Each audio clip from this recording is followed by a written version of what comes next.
Hello all, ఈరోజు మనం egg rice ఎలా చేయాలో చూసేద్దాం.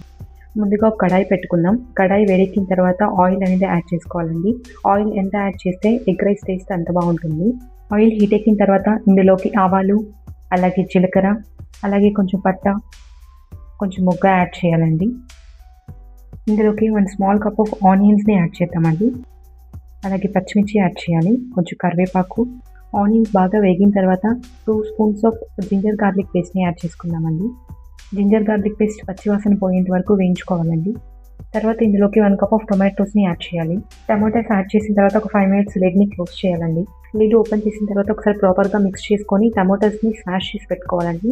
తర్వాత ఇందులోకి 1 స్పూన్ ఆఫ్ సాల్ట్ని యాడ్ చేసుకోవాలి. అలాగే కొంచెం పసుపు, అలాగే కొంచెం కారం ఎక్కువ యాడ్ చేసుకోవాల్సిన అవసరం లేదండి, ఎందుకంటే ఆల్రెడీ మనం పచ్చిమిర్చి వేసాం కాబట్టి కారం కొంచెం తగ్గించుకుంటే సరిపోతుంది. ఇప్పుడు ఇందులోకి ఎగ్స్ని యాడ్ చేసుకోవాలండి.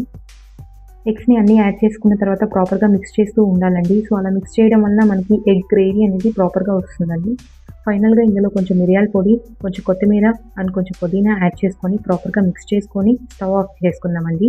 మనకైతే గ్రేవీ ప్రిపేర్ అయిపోయింది. ఇంకా రైస్ని ఆల్రెడీ ప్రిపేర్ చేసి రైస్ని యాడ్ చేసుకోవడం. ఫైనల్లీ మన టేస్టీ ఎగ్ రైస్ అయితే రెడీ అయిపోయిందండి. టేస్ట్ అయితే చాలా బాగుందండి. మీరు కూడా ఈ రెసిపీని ఇంట్లో ట్రై చేస్తే కామెంట్ చేయడం మాత్రం మర్చిపోవద్దు. Thank you.